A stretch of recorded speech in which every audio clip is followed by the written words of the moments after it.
अस्सलामुअलैकुम students, Karachi board YouTube channel की जानिब से फर्स्ट ईयर की फ़िज़िक्स हम स्टडी कर रहे थे। चैप्टर नंबर हमारा 10 चल रहा था।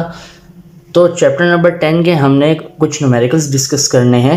उससे पहले जो है हमारे channel Karachi board YouTube channel, इसको आप सब्सक्राइब कर लें ताकि आपको इसी तरह की नोटिफिकेशन मिल सके। तो न्यूमेरिकल पढ़ते हैं। न्यूमेरिकल में क्या लिखा हुआ है?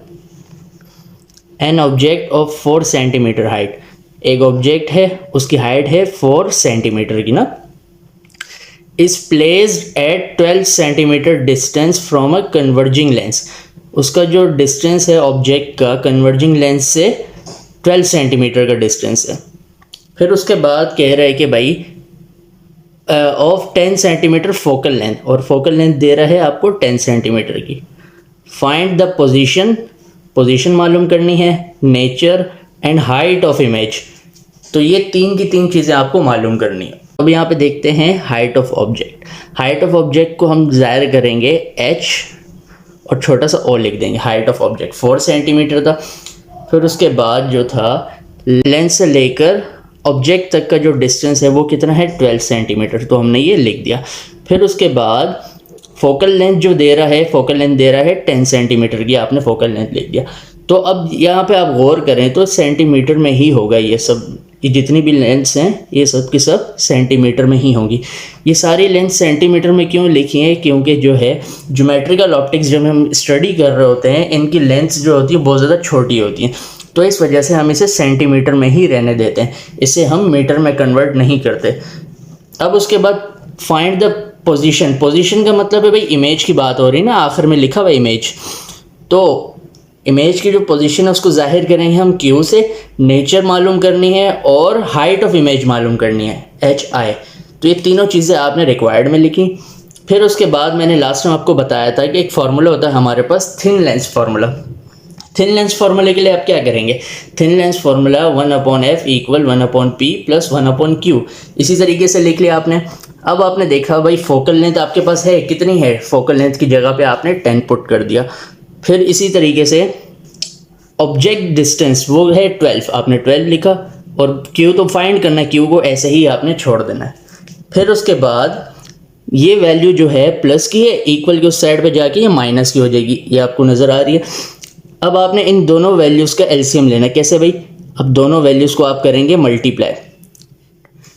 12 10 = 120। फिर उसके बाद 12 को मल्टीप्लाई करेंगे आप 1 से, 12 1 = 12, माइनस का साइन है, 10 1 = 10, तो आपने ये कर लिया। अब 12 में से आपने 10 को माइनस किया तो 2 बचा, नीचे 120 ऐसे ही रहा। आप इसको इस तरीके से लिख लें, 1/q पहले लिख लें, बाद में लिख लें 2/120। अब उसके बाद आप क्या करेंगे? रेसिप्रोकल करेंगे।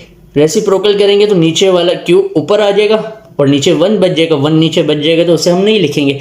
इसी तरीके से ये वाला 2 नीचे आ जाएगा, 120 ऊपर आ जाएगा। यहाँ पे आप जब भी रेसिप्रोकल लेंगे तो जब भी नीचे वाली वैल्यू होगी वो क्या हो जाएगी? ऊपर आ जाएगी, लेकिन दोनों साइड्स की, और ऊपर वाली नीचे आ जाएंगी।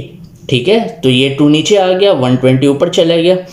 अब दोनों को आपने क्या किया? डिवाइड किया। कैसे डिवाइड किया? 2 1 = 2, 2 6 = 12, 0 बच गया। तो जो इमेज डिस्टेंस है वो आपके पास आ जाएगा 60 सेंटीमीटर। अब आपने देखा भाई जो Q का आंसर है ना ये पॉजिटिव है, कोई साइन नहीं है, इसका मतलब ये पॉजिटिव है, तो आपने लिखा सिंस Q इज पॉजिटिव। जो नेचर है, नेचर क्या है भाई इमेज की? Real and inverted. लास्ट में हमने डिस्कस किया था ना, अगर Q आपके पास पॉजिटिव आ जाए तो आप बोलेंगे इमेज जो है रियल एंड इन्वर्टेड है। इसी तरीके से अब आखिरी चीज़ हमें फाइंड करनी है, तो उसके बारे में देखते हैं। आपको मैंने मैग्नीफिकेशन का फॉर्मूला बताया था, HI/HO = Q/P। तो ये H हाइट ऑफ ऑब्जेक्ट जो है ये डिवाइड हो रही है, उधर जाके मल्टीप्लाई हो जाएगी। अब उसके बाद आपने वैल्यूज़ को पुट किया। Q जो था उसका आंसर हमारे पास आया था 60, P जो है 12 है, और हाइट ऑफ ऑब्जेक्ट 4 है। अब आपने सिंपल 4 1 = 4, 4 3 = 12, तो ये तो ख़त्म हो गया, 60/3 ऐसे आ गया। अब आपने क्या किया? 3 1 = 3, 3 2 = 6, और ये क्या आ गया? 0 आ गया। तो हाइट ऑफ इमेज आ गई आपके पास 20 सेंटीमीटर, और यही आपका फाइनल आंसर है। 3 के 3 आंसर आपने फाइंड कर लिए। आई होप आपको समझ में आया होगा। समझ में आया तो वीडियो को लाइक करें, शेयर करें, और हमारे चैनल कराची बोर्ड को सब्सक्राइब करें।